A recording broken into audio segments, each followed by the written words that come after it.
ভালোবেসে যদি তুমি ক্ষমা করে দাও, আমি মুক্তি পেয়ে যাব বিচারের দিন। আমি মুক্তি পেয়ে যাব বিচারের দিন। ভালোবেসে যদি তুমি ক্ষমা করে দাও, আমি মুক্তি পেয়ে যাব হাসরের দিন। আমি মুক্তি পেয়ে যাব হাসরের দিন। আমাকে ক্ষমা করে দিও,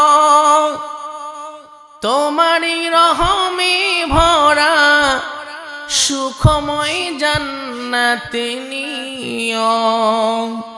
কোনদিন চাইব না কোনো কিছুই, যদি তোমার হে হয় জীবন বিলীন। যদি তোমার হে হয় জীবন বিলীন।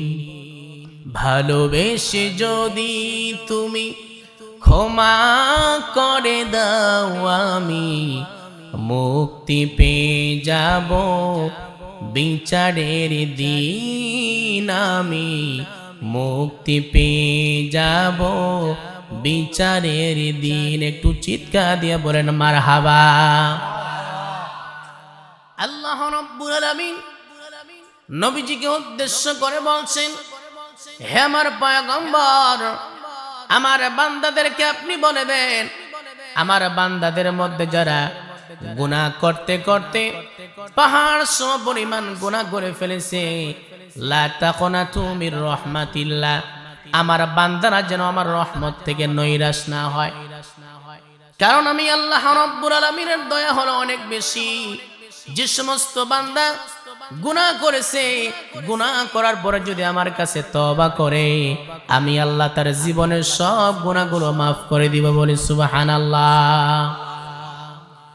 মুসলিম শরীফের হাদিস, বিশ্বনবী বলেন, বনি ইসরাইলের মধ্যে মুসা আলাইহিস সালামের জামানায় আল্লাহ পাক একবার বৃষ্টি বন্ধ করে দিয়েছেন, বৃষ্টি হয় না। বৃষ্টি না হওয়ার কারণে জমিনগুলো ফেটে গেছে, ফসলগুলো নষ্ট হয়ে যাচ্ছে। এলাকার সমস্ত মানুষ মুসা আলাইহিস সালামকে এসে বলে, হে আল্লাহর পয়গম্বর, অনেক দিন ধরে আল্লাহ তাআলা বৃষ্টি বন্ধ করে দিয়েছেন, বৃষ্টি না হওয়ার কারণে এলাকায় কোনো ফসল হচ্ছে না, সব ফসলগুলো নষ্ট হয়ে যাচ্ছে। আপনি একটু আল্লাহর কাছে দোয়া করেন, আল্লাহ রাব্বুল আলামিন যেন আসমান থেকে বৃষ্টি নাজিল করেন। হযরতে মুসা পয়গম্বর এলাকার সমস্ত মানুষদেরকে নিয়ে তিনি রওনা করলেন মাঠের মধ্যে। সমস্ত মানুষদেরকে নিয়ে মাঠে যাওয়ার পরে আল্লাহর কাছে দোয়া করলেন, আল্লাহ তুমি বৃষ্টি দাও, বৃষ্টি দাও, বৃষ্টি দাও। এত দোয়া করে কিন্তু আল্লাহ বৃষ্টি নাজিল করেন না। মুসা আলাইহিস সালাম চিন্তা করলেন, আমার দোয়া তো মিস হওয়ার কথা না, কিন্তু আমি এত দোয়া করতেছি, আল্লাহ কেন বৃষ্টি দিচ্ছেন না?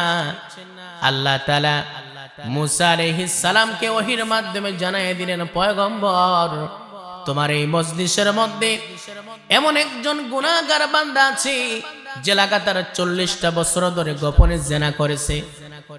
ওই জিনাকারী ব্যক্তি তোমার এই মজলিসের মধ্যে বসে, ওই জিনাকারী যতক্ষণ পর্যন্ত মজলিস থেকে না উঠে যাবে, আমি আল্লাহ আসমান থেকে বৃষ্টি দিব না। হযরত মুসা আলাইহিস সালাম দাঁড়িয়ে গেলেন, ঘোষণা করলেন, কে আছো গুনাহগার বান্দা, লাগাতার 40টা বছর ধরে জিনা করেছো, গোপনে জিনা করেছো, তোমার কারণে আল্লাহ বৃষ্টি দিচ্ছে না, তোমার কারণে সকলে কষ্ট পাচ্ছে, মজলিস থেকে তুমি উঠে যাও। ওই ব্যক্তির কানে যখন এই কথা পৌঁছে গেছে, ওই ব্যক্তি কান্না শুরু করে দিয়েছে। ওই ব্যক্তি চিন্তা করে, যদি মজলিস থেকে উঠে যাই, মানুষেরা তো বুঝতে পারবে আমি সেই গুনাহগার বান্দা, আমি সেই গুনাহগার বান্দা, আমি তো লাঞ্ছিত হয়ে যাব। আর যদি আমি না উঠে যাই, মুসা আলাইহিস সালামকে আল্লাহ তাআলা ওহীর মাধ্যমে জানিয়ে দিবেন আমি সেই ব্যক্তি। ওই ব্যক্তি তখন নিজের গুনার উপর অনুতপ্ত হয়ে আল্লাহর কাছে কান্নাকাটি শুরু করে দিয়েছে। আল্লাহ তাআলা, লাগাতার 40টা বছর ধরে জিনা করেছি, তুমি ছাড়া কেউ জানে না, গোপনে জিনা করেছি। আজকে যদি এই মজলিস থেকে উঠে যাই, মানুষেরা বুঝে ফেলবে আমি সেই গুনাহগার বান্দা। আল্লাহ আমার সমস্ত গুনাহের উপর অনুতপ্ত হয়ে তোমার কাছে কান্নাকাটি করতেছে, তুমি আমাকে মাফ করে দাও। আল্লাহ রাব্বুল আলামিন সঙ্গে সঙ্গে বান্দার দোয়া কবুল করেছে, আসমান থেকে বৃষ্টি নাজিল করেছেন। মুসা আলাইহিস সালাম সিজদার মধ্যে পড়ে গেলেন, আল্লাহ তুমি বলো একটা, করো আরেকটা। তুমি বললে যতক্ষণ পর্যন্ত গুনাহগার বান্দা মজলিস থেকে না উঠে যাবে তুমি বৃষ্টি দিবা না। কোন ব্যক্তি তো উঠে গেল না, কেন তুমি বৃষ্টি দিলা? আল্লাহ বলে, মুসা রে, ইন্নী আ'লামু মা লা তা'লামুন। আরে মুসা, আমি আল্লাহ যা জানি তুমি তা জানো না। মুসা রে, যে বান্দার কারণে আমি আল্লাহ রাব্বুল আলামিন তোমাদের জন্য বৃষ্টি বন্ধ করে রেখেছিলাম, সেই বান্দার কারণে আবার আমি বৃষ্টি দিলাম। তার কারণ হলো, আমার ওই বান্দা লাগাতার 40টা বছর ধরে যখন গোপনে জিনা করেছে, আমি ছাড়া কেউ জানে না। কিন্তু এই মজলিসের মধ্যে আমার কাছে এমন ভাবে বান্দা তওবা করেছে, আমি আল্লাহ তাআলা বান্দার তওবাটা কবুল করে তোমাদের জন্য আসমান থেকে রহমতের বৃষ্টি নাজিল করেছি। বলি সুবহানাল্লাহ। আমার ভাইরা, আমার বন্ধুগণ, এই জন্য গুনাহ করলে তওবা করার দরকার আছে না নাই বলেন? এখানে আমরা অনেকে বাবাও আছি, সন্তানও আছি। বাবা গোপনে এমন গুনাহ করেছে, সন্তানটা কিন্তু জানে না। যদি সন্তান বাবার গুনাহের কথা জানতো, কোনোদিন বাবাকে আব্বা বলে ডাক দিত না। আবার সন্তান গোপনে এমন গুনাহ করেছে, বাবা মা জানে না। যদি জানতো, কোনোদিন সন্তানের পরিচয় দিত না। ও ছাত্র জানে না ছাত্র কি গুনাহ করেছে, ওস্তাদ জানে না। কিন্তু সকলের গুনাহগুলোকে গোপন রেখেছেন কে বলেন? আমার ভাইরা, আমার বন্ধুগণ, বিশ্বনবী বলেন, আল্লাহ তাআলা তার রহমটাকে 100 টুকরা করেছেন। 100 টুকরা করার পরে 99 টুকরা আল্লাহ তাআলা তার কাছে রেখে দিয়েছেন। এক টুকরা রহম সারা পৃথিবীর সমস্ত মাখলুকাতের ভিতরে বন্টন করে দিয়েছেন। এক টুকরা রহমের মধ্যে কিছু অংশ আমাদের বাবা মা পেয়েছে। সামান্য একটু রহম পাওয়ার কারণে বাবা মায়ের অন্তরে আল্লাহ কত দয়া দিয়েছেন। বাবা মা নিজের চাইতে সন্তানকে বেশি মহব্বত করে ভালোবাসে, ঠিক কিনা বলেন?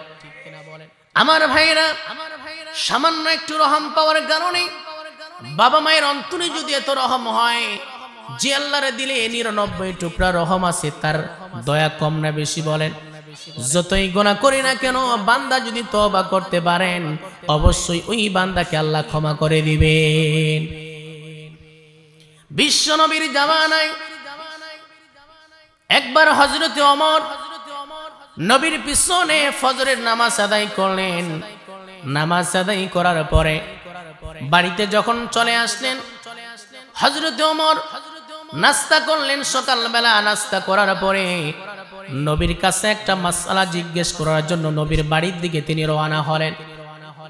পথিমধ্যে চৌরাস্তার মোড়ে একজন যুবককে দেখতে পেলেন। একটা যুবক সেখানে গোড়াগড়ি করে কান্না করে। যুবকের কান্না দেখে বহু মানুষ সেখানে জমা হয়ে গিয়েছে। যুবকের কান্না দেখে সকলে কান্না করে। ওই যুবকের কান্না দেখে হযরত ওমরের দিলটা নরম হয়ে গেছে, তার চোখে পানি চলে আসছে। যে ওমর সম্পর্কে নবীজি বলেন, আসাদু আমরিল্লাহি ওমর, আমার সাহাবীদের মধ্যে সবথেকে কঠোর সাহাবী, কঠোর দিলওয়ালা সাহাবী হচ্ছে ওমর। যুবকের কান্না দেখে হযরত ওমর কেঁদে ফেলেছে। হযরত ওমর যুবকটাকে লক্ষ্য করে বলে, যুবক তুমি কেন কান্না করতেছো, তুমি কি করেছো বলো? যুবকটা বলে, ভাই ওমর, পৃথিবীর মধ্যে এই মুহূর্তে সবথেকে পাপী বান্দা হলাম আমি। আমার মতো বড় পাপী আর কেউ নাই। হযরত ওমর বললেন, যুবক তুমি কি পাপ করেছো, তুমি আমার কাছে বর্ণনা করো। যুবকটা ডাক দিয়ে বলে, ভাই ওমর, আপনাকে বলে তো আমার লাভ হবে না। যেই বিশ্ব নবীর কাছে বললে আমার লাভ হবে, সেই নবীর দরবারে তুমি কি আমাকে নিয়ে যেতে পারবা নাকি? হযরতে ওমর বললেন, ঠিক আছে, তুমি আমার সঙ্গে চলো। হযরতে ওমর যুবকটাকে সঙ্গে নিয়ে নবীর দরবারে চলে গেলেন। যুবকটা কান্না করতেছে। বিশ্ব নবী বলছেন, ওমর তুমি সঙ্গে কোন যুবককে নিয়ে আসছো? বলে, হুজুর এই যুবকটা চৌরাস্তার মোড়ে কান্না করতেছিল, সে নাকি কি গুনাহ করেছে আপনার কাছে বর্ণনা করবে। নবীজি বলছেন, যুবক তুমি কেঁদো না, কেঁদো না, তোমার গুনাহ যতই বড় হোক না কেন, তোমার গুনাহের থেকে আল্লাহর দয়া অনেক বড়। যুবকটা ডাক দিয়ে বলে, পয়গম্বর, আল্লাহর দয়ার থেকে আমার গুনাহ বেশি বড়। নবীজি বলছেন, যুবক কি বলো তুমি? বলে, হুজুর আমার গুনাহ অনেক বড়। নবীজি বলছেন, আচ্ছা যুবক, তোমার গুনাহ বেশি বড় নাকি আল্লাহর আরশ কুরসি লৌহ কলম বড়? যুবকটা ডাক দিয়ে বলে, পয়গম্বর, আল্লাহ তাআলার আরশ কুরসি লৌহ কলমের থেকে আমার গুনাহ বড়। নবীজি বলছেন, যুবক হাল আশরাকতা, তুমি কি আল্লাহর সঙ্গে শিরিক করেছো নাকি? যুবকটা ডাক দিয়ে বলে, পয়গম্বর না না, আমি আল্লাহর সঙ্গে কাউকে শিরিক করে নাই। নবীজি বলছেন, যুবক হাল কতালতা নাফসান, তুমি কি কাউকে হত্যা করেছো? বলে, না, হত্যা করে নাই। তাহলে তুমি যতই বড় পাপ করো না, কোন আল্লাহ তোমাকে মাফ করে দিবে। যুবকটা ডাক দিয়ে বলে, পয়গম্বর যদি পাপের কথা বলে আপনি আমাকে এখান থেকে তাড়াইয়া দিবেন। নবীজি বলছেন, যুবক তুমি বলো কি পাপ করেছো? যুবকটা ডাক দিয়ে বলে, পয়গম্বর আমি হলাম মদিনার সবথেকে বড় কাফন চোরা। মানুষ যখন মৃত্যুবরণ করে কবরে রাখার পর আমি কবরের ভিতরে ঢুকে মৃত মানুষের কাফনগুলো আমি নিয়ে বাজারে বিক্রি করে আমি আমার সংসার চালাই। নবীজি বলছেন, যুবক তুমি কাফনের কাপড় চুরি করো, কবিরা গুনাহ করেছো, তোমার জন্য আল্লাহর কাছে ক্ষমা চাইবো, আল্লাহ তোমাকে ক্ষমা করে দিবেন। যুবকটা ডাক দিয়ে বলে, পয়গম্বর আমি তো এখনো গুনাহের কথা আপনাকে বর্ণনাই করে নাই। যুবকটা ডাক দিয়ে বলে, হুজুর আমি মদিনার সব থেকে বড় কাফন চোরা। তবে কয়েকদিন আগে মদিনার মধ্যে একজন সুন্দরী নারী মৃত্যুবরণ করেছে। যে নারীটা অপরূপ সুন্দরী ছিল, যে নারীটাকে পাওয়ার জন্য হাজার হাজার যুবক অপেক্ষায় ছিল, কিন্তু কেউ তাকে এক নজরে দেখতে পারে নাই। কোরআনের হাফেজা ছিল। এই মেয়েটার যখন মৃত্যু হয়ে গেল, পরিবারের মানুষেরা তাকে কবরস্থানের মধ্যে যখন দাফন দিয়ে চলে আসলো, আমি প্রত্যেক রাতের মতো তার কবরস্থানে চলে গেলাম। কবরটা খনন করার পরে ওই মেয়ের কবরের ভিতরে ঢোকার পর মেয়ের শরীর থেকে 5টা কাপড় যখন খুলে নিলাম, কে যেন আমাকে বলছে, যুবক তোমার মতো নির্বোধ, তোমার মতো বোকার কেউ নাই। যেই কবরে তুমি ঢুকছো, এই কবরে যে মেয়েটা আছে, এই মেয়েটা হলো মদিনার সব থেকে সুন্দরী নারী। যেই নারীকে পাওয়ার জন্য হাজার হাজার যুবক চেষ্টা করেছে, কেউ তাকে এক নজরে দেখতে পারে নাই। আজকে তুমি তার কবরের মধ্যে ঢুকছো, লাইটটা মেরে দেখো সে কত সুন্দর। ইয়া রাসূলুল্লাহ আমি লাইটটা মেরে দেখলাম, মেয়েটা এত সুন্দর, এমন সুন্দর মেয়ে আমি কোনোদিন দেখে নাই। শয়তান আমাকে ধোঁকা দিল। তুমি যদি এই মেয়ের সঙ্গে কবরের মধ্যে জিনার মধ্যে লিপ্ত হও, এই মেয়েটা তোমাকে বাধা দিতে পারবে না, তার পরিবারের কেউ এখানে নেই, তোমাকে কেউ বাধা দিতে পারবে না, জিনার মধ্যে লিপ্ত হয়ে যাও। হে আল্লাহর পয়গম্বর, আমি তখন ওই মেয়ের সঙ্গে আমি জিনার মধ্যে লিপ্ত হয়ে গেলাম। জিনা করে যখন চলে আসবো, এমন সময় মেয়ের জবানটা খুলে গেছে। মেয়েটা বলছে, যুবক কোনোদিন কোনো পুরুষ আমাকে স্পর্শ করতে পারে নাই, তুমি আমাকে আজকে অপবিত্র করে দিলা, কিন্তু কিয়ামতের ময়দানে আমি কিন্তু তোমার বিরুদ্ধে আল্লাহর দরবারে নালিশ দিব।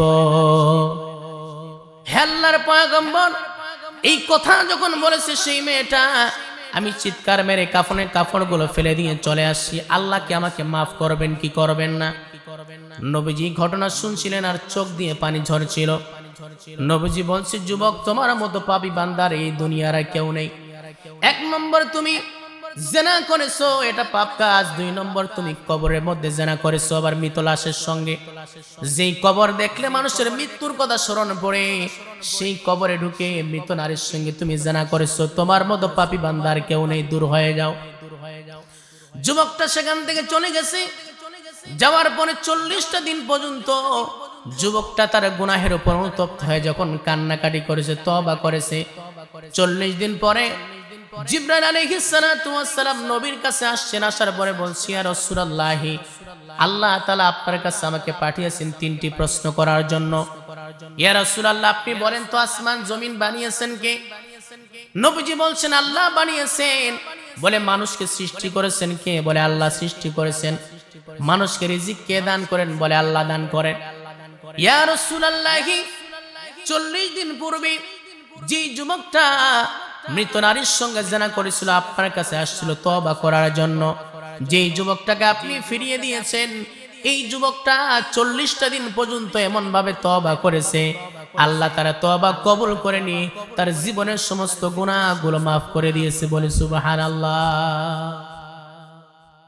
আল্লাহর পয়গম্বর বিশ্ব নবী বলেন,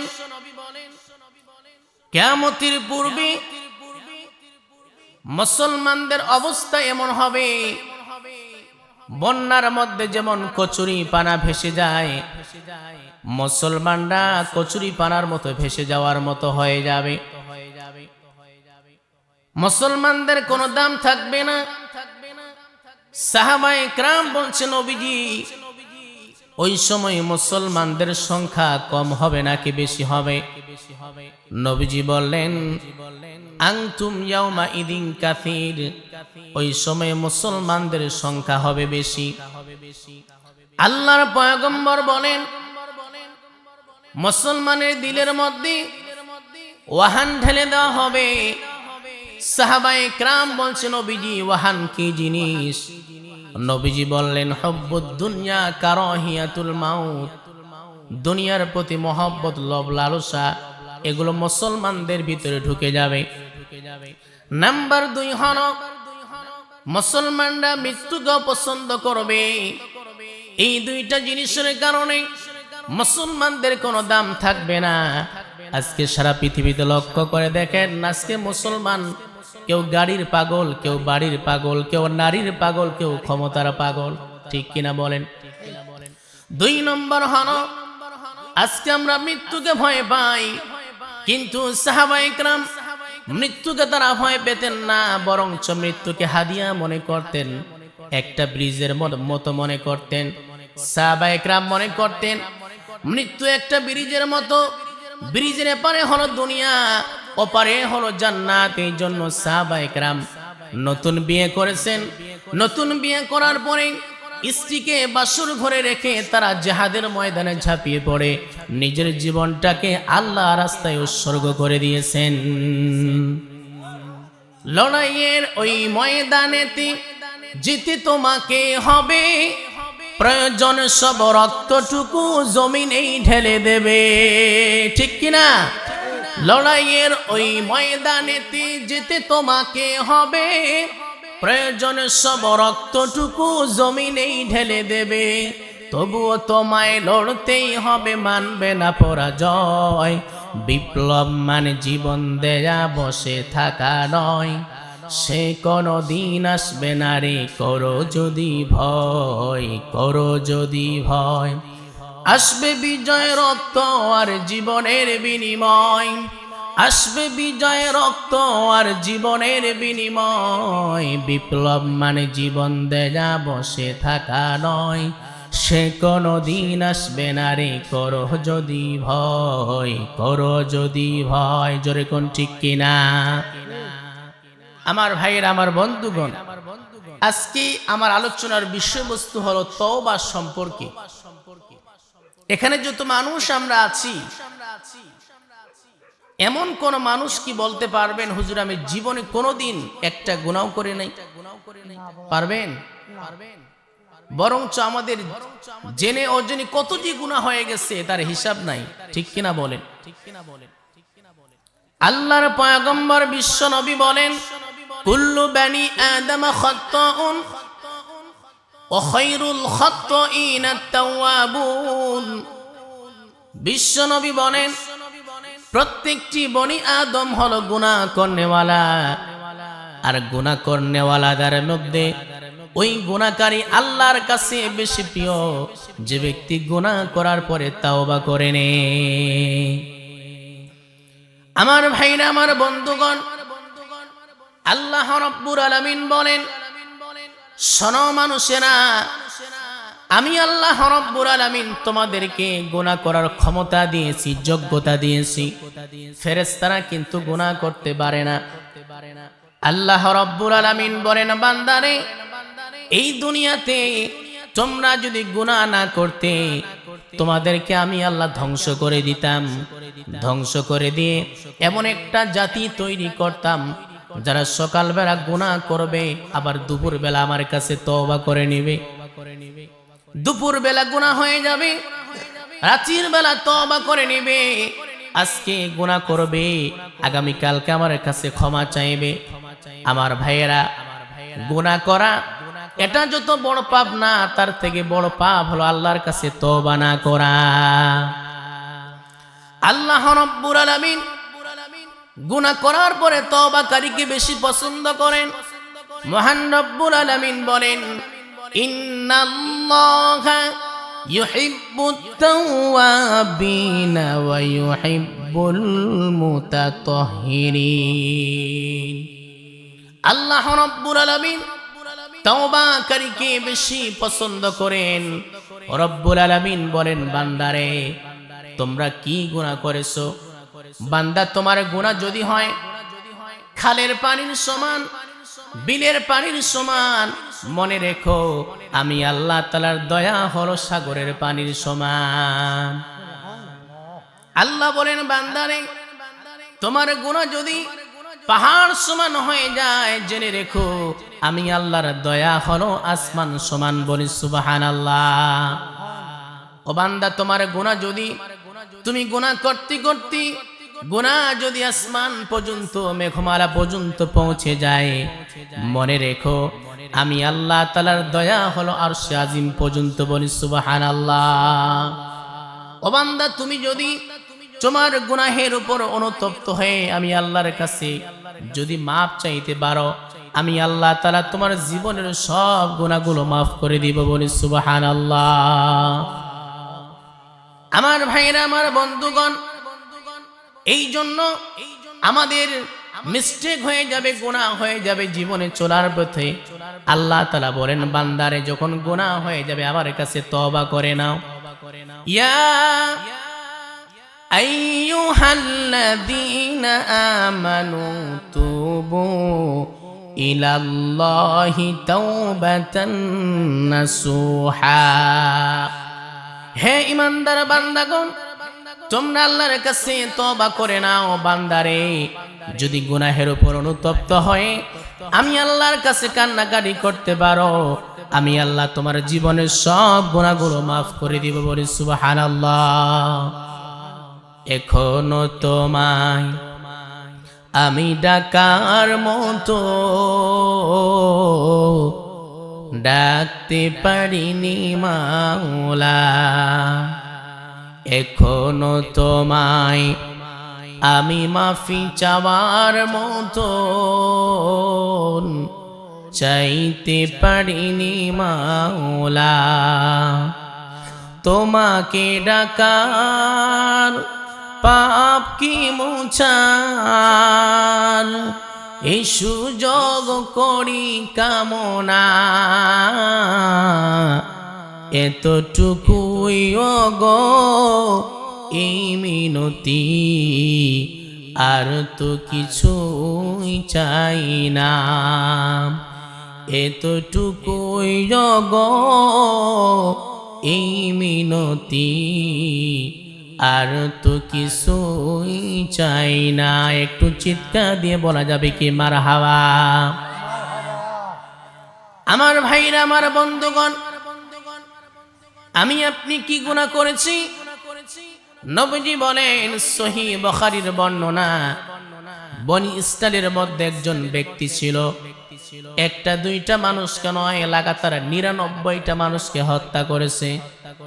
কতজন মানুষকে বলেন? 99টা মানুষকে হত্যা করার পরে অন্তরে তার ভয় চলে আসলো, আমি তো 99টা মানুষকে হত্যা করেছি, কিয়ামতের দিন আমার কি অবস্থা হবে? আল্লাহ আমাকে মাফ করবেন কি করবেন না? মানুষকে সে বলতে লাগলো, আমি এতগুলো মানুষকে যে হত্যা করেছি, আমার কোনো ক্ষমা আছে কি?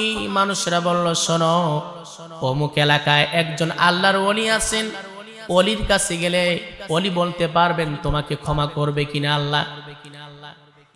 ওই গুনাহগার ব্যক্তি আল্লাহর ওলির কাছে গিয়ে বলে, হে আল্লাহর ওলি, আমি লাগাতার 99টা মানুষকে হত্যা করেছি, আল্লাহ কি আমাকে ক্ষমা করবেন কি করবেন না?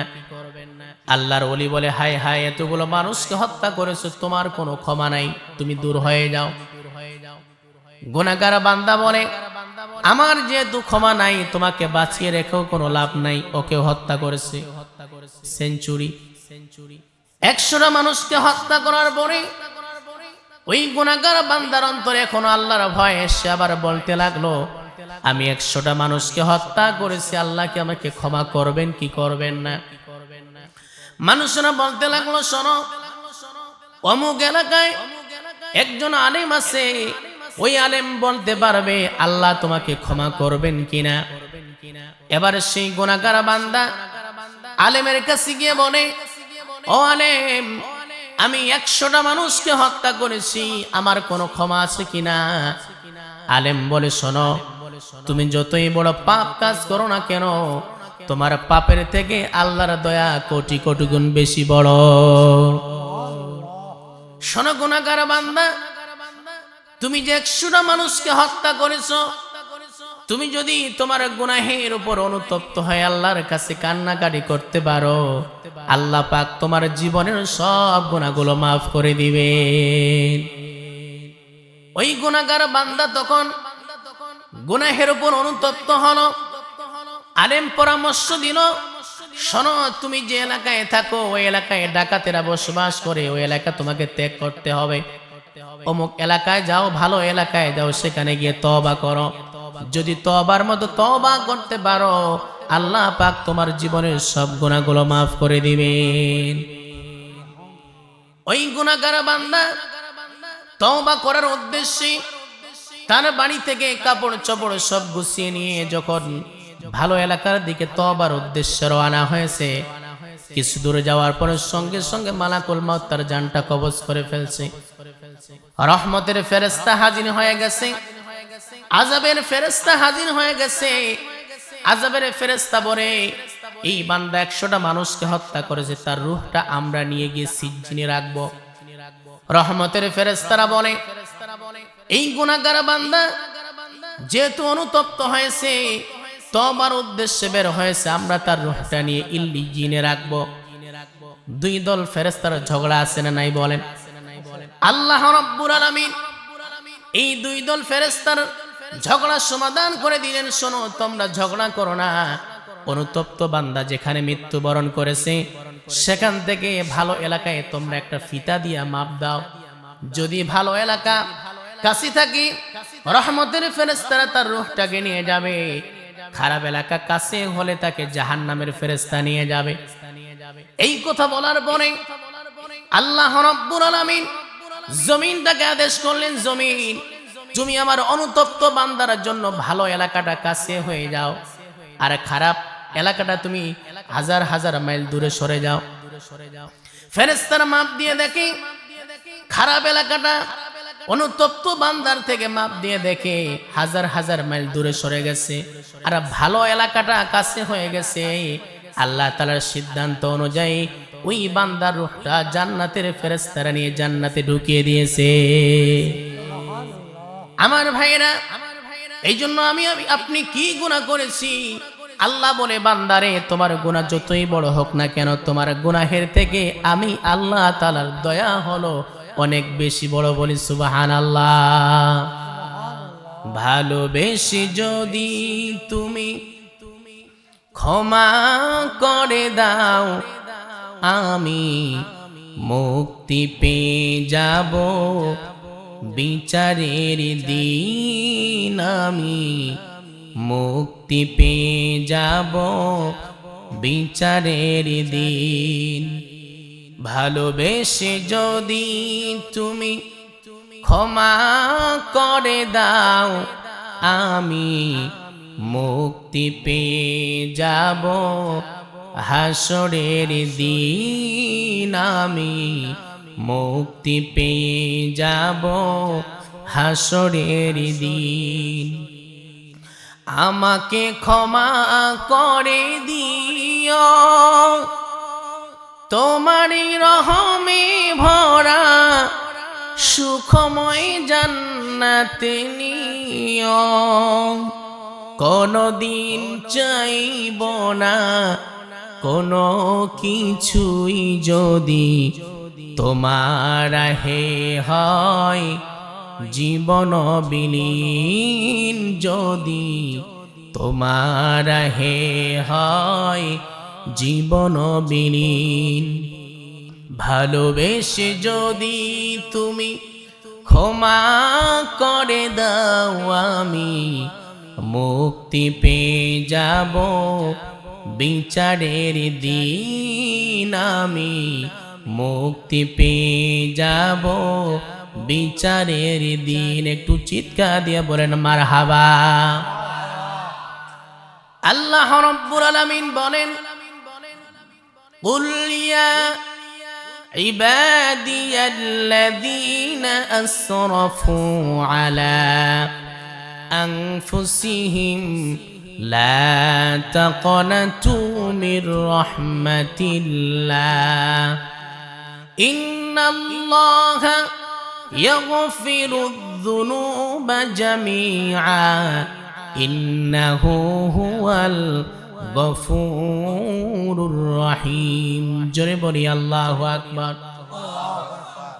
আল্লাহ রাব্বুল আলামিন নবীজিকে উদ্দেশ্য করে বলছেন, হে আমার পয়গম্বর, আমার বান্দাদেরকে আপনি বলে দেন, আমার বান্দাদের মধ্যে যারা গুনাহ করতে করতে পাহাড় সম পরিমাণ গুনাহ করে ফেলেছে, লা তাকনাতু মির রাহমাতিল্লাহ, আমার বান্দারা যেন আমার রহমত থেকে নৈরাশ না হয়। কারণ আমি আল্লাহ রাব্বুল আলামিনের দয়া হলো অনেক বেশি। যে সমস্ত বান্দা গুনাহ করেছে, গুনাহ করার পরে যদি আমার কাছে তওবা করে, আমি আল্লাহ তার জীবনের সব গুনাহগুলো মাফ করে দিব। বলি সুবহানাল্লাহ। মুসলিম শরীফের হাদিস, বিশ্বনবী বলেন, বনি ইসরাইলের মধ্যে মুসা আলাইহিস সালামের জামানায় আল্লাহ পাক একবার বৃষ্টি বন্ধ করে দিয়েছেন, বৃষ্টি হয় না। বৃষ্টি না হওয়ার কারণে জমিনগুলো ফেটে গেছে, ফসলগুলো নষ্ট হয়ে যাচ্ছে। এলাকার সমস্ত মানুষ মুসা আলাইহিস সালামকে এসে বলে, হে আল্লাহর পয়গম্বর, অনেক দিন ধরে আল্লাহ তাআলা বৃষ্টি বন্ধ করে দিয়েছেন, বৃষ্টি না হওয়ার কারণে এলাকায় কোনো ফসল হচ্ছে না, সব ফসলগুলো নষ্ট হয়ে যাচ্ছে। আপনি একটু আল্লাহর কাছে দোয়া করেন, আল্লাহ রাব্বুল আলামিন যেন আসমান থেকে বৃষ্টি নাজিল করেন। হযরতে মুসা পয়গম্বর এলাকার সমস্ত মানুষদেরকে নিয়ে তিনি রওনা করলেন মাঠের মধ্যে। সমস্ত মানুষদেরকে নিয়ে মাঠে যাওয়ার পরে আল্লাহর কাছে দোয়া করলেন, আল্লাহ তুমি বৃষ্টি দাও, বৃষ্টি দাও, বৃষ্টি দাও। এত দোয়া করে কিন্তু আল্লাহ বৃষ্টি নাজিল করেন না। মুসা আলাইহিস সালাম চিন্তা করলেন, আমার দোয়া তো মিস হওয়ার কথা না, কিন্তু আমি এত দোয়া করতেছি, আল্লাহ কেন বৃষ্টি দিচ্ছেন না? আল্লাহ তাআলা মুসা আলাইহিস সালামকে ওহীর মাধ্যমে জানায় দিলেন, পয়গম্বর, তোমার এই মজলিসের মধ্যে এমন একজন গুনাহগার বান্দা আছে যে লাগাতার 40টা বছর ধরে গোপনে জিনা করেছে। ওই জিনাকারী ব্যক্তি তোমার এই মজলিসের মধ্যে বসে, ওই জিনাকারী যতক্ষণ পর্যন্ত মজলিস থেকে না উঠে যাবে, আমি আল্লাহ আসমান থেকে বৃষ্টি দিব না। হযরত মুসা আলাইহিস সালাম দাঁড়িয়ে গেলেন, ঘোষণা করলেন, কে আছো গুনাহগার বান্দা, লাগাতার 40টা বছর ধরে জিনা করেছো, গোপনে জিনা করেছো, তোমার কারণে আল্লাহ বৃষ্টি দিচ্ছে না, তোমার কারণে সকলে কষ্ট পাচ্ছে, মজলিস থেকে তুমি উঠে যাও। ওই ব্যক্তির কানে যখন এই কথা পৌঁছে গেছে, ওই ব্যক্তি কান্না শুরু করে দিয়েছে। ওই ব্যক্তি চিন্তা করে, যদি মজলিস থেকে উঠে যাই, মানুষেরা তো বুঝতে পারবে আমি সেই গুনাহগার বান্দা, আমি সেই গুনাহগার বান্দা, আমি তো লাঞ্ছিত হয়ে যাব। আর যদি আমি না উঠে যাই, মুসা আলাইহিস সালামকে আল্লাহ তাআলা ওহীর মাধ্যমে জানিয়ে দিবেন আমি সেই ব্যক্তি। ওই ব্যক্তি তখন নিজের গুনার উপর অনুতপ্ত হয়ে আল্লাহর কাছে কান্নাকাটি শুরু করে দিয়েছে। আয় আল্লাহ তাআলা, লাগাতার 40টা বছর ধরে জিনা করেছি, তুমি ছাড়া কেউ জানে না। গোপনে জিনা করেছি, আজকে যদি এই মজলিস থেকে উঠে যাই, মানুষেরা বুঝে ফেলবে আমি সেই গুনাহগার বান্দা। আল্লাহ, আমার সমস্ত গুনাহের উপর অনুতপ্ত হয়ে তোমার কাছে কান্নাকাটি করতেছে, তুমি আমাকে মাফ করে দাও। আল্লাহ রাব্বুল আলামিন সঙ্গে সঙ্গে বান্দার দোয়া কবুল করেছে। আসমান থেকে বৃষ্টি নাজিল করেছেন। মুসা আলাইহিস সালাম সিজদার মধ্যে পড়ে গেলেন। আল্লাহ, তুমি বলো একটা, করো আরেকটা। তুমি বললে যতক্ষণ পর্যন্ত গুনাহগার বান্দা মজলিস থেকে না উঠে যাবে তুমি বৃষ্টি দিবা না। কোন ব্যক্তি তো উঠে গেল না, কেন তুমি বৃষ্টি দিলা? আল্লাহ বলে, মুসা রে, ইন্নী আ'লামু মা লা তা'লামুন। আরে মুসা, আমি আল্লাহ যা জানি তুমি তা জানো না। মুসা রে, যে বান্দার কারণে আমি আল্লাহ রাব্বুল আলামিন তোমাদের জন্য বৃষ্টি বন্ধ করে রেখেছিলাম, সেই বান্দার কারণে আবার আমি বৃষ্টি দিলাম। তার কারণ হলো, আমার ওই বান্দা লাগাতার 40টা বছর ধরে যখন গোপনে জিনা করেছে, আমি ছাড়া কেউ জানে না। কিন্তু এই মজলিসের মধ্যে আমার কাছে এমন ভাবে বান্দা তওবা করেছে, আমি আল্লাহ তাআলা বান্দার তওবাটা কবুল করে তোমাদের জন্য আসমান থেকে রহমতের বৃষ্টি নাজিল করেছি। বলি সুবহানাল্লাহ। আমার ভাইরা, আমার বন্ধুগণ, এই জন্য গুনাহ করলে তওবা করার দরকার আছে না নাই বলেন? এখানে আমরা অনেকে বাবাও আছি, সন্তানও আছি। বাবা গোপনে এমন গুনাহ করেছে, সন্তানটা কিন্তু জানে না। যদি সন্তান বাবার গুনাহের কথা জানতো, কোনোদিন বাবাকে আব্বা বলে ডাক দিত না। আবার সন্তান গোপনে এমন গুনাহ করেছে, বাবা মা জানে না। যদি জানতো, কোনোদিন সন্তানের পরিচয় দিত না। ও ছাত্র জানে না ছাত্র কি গুনাহ করেছে, ওস্তাদ জানে না। কিন্তু সকলের গুনাহগুলোকে গোপন রেখেছেন কে বলেন? পৃথিবী না জানুক, আমি তো জানি আমি কি পাপ করেছি।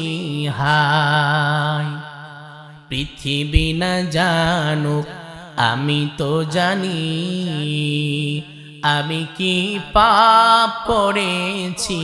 হায়, আমার পাপের করলে বিচার, আমার পাপের করলে বিচার, বাঁচার উপায় নাই আমার।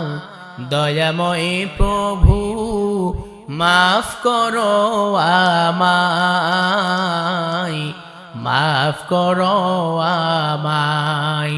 পৃথিবী না জানুক, আমি তো জানি আমি কি পাপ করেছি। হায়, একটু চিৎকার দিয়ে বলা যাবে কি মারহাবা?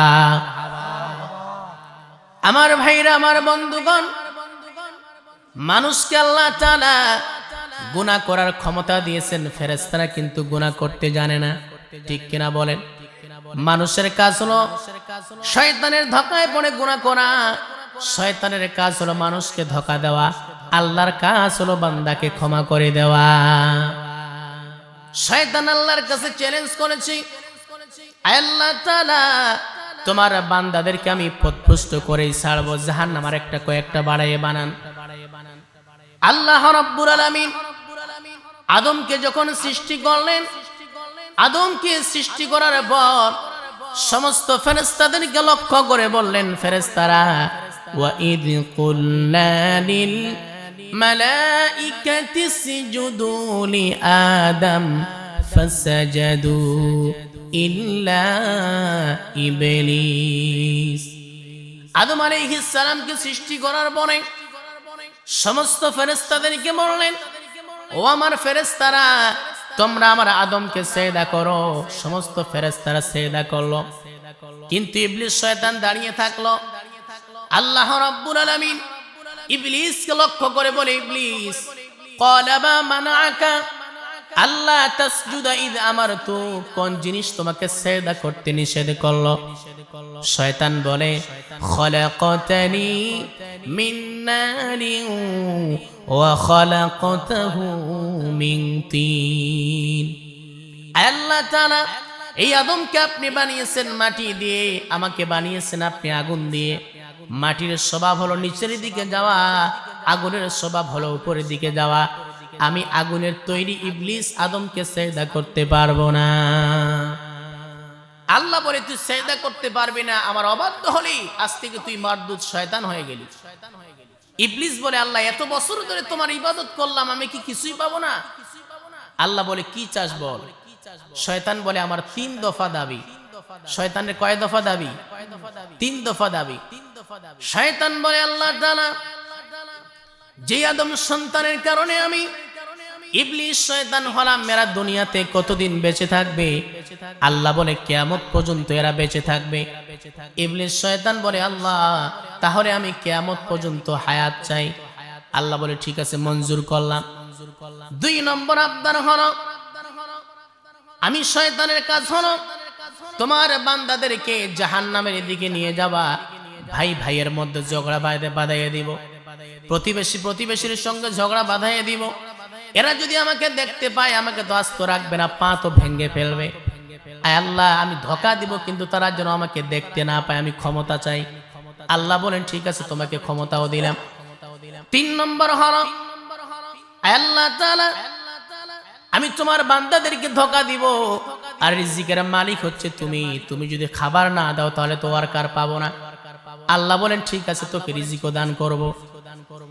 এই 3টা জিনিস চাওয়ার পরে যখন আল্লাহ তাকে দিয়ে দিলেন, এবার শয়তান বলে আল্লাহ এবার তুমি জাহান্নামের আরো সংখ্যা বাড়াতে পারো, তোমার বান্দাদেরকে পথভ্রষ্ট করে আমি জাহান্নামে নিয়ে যাব।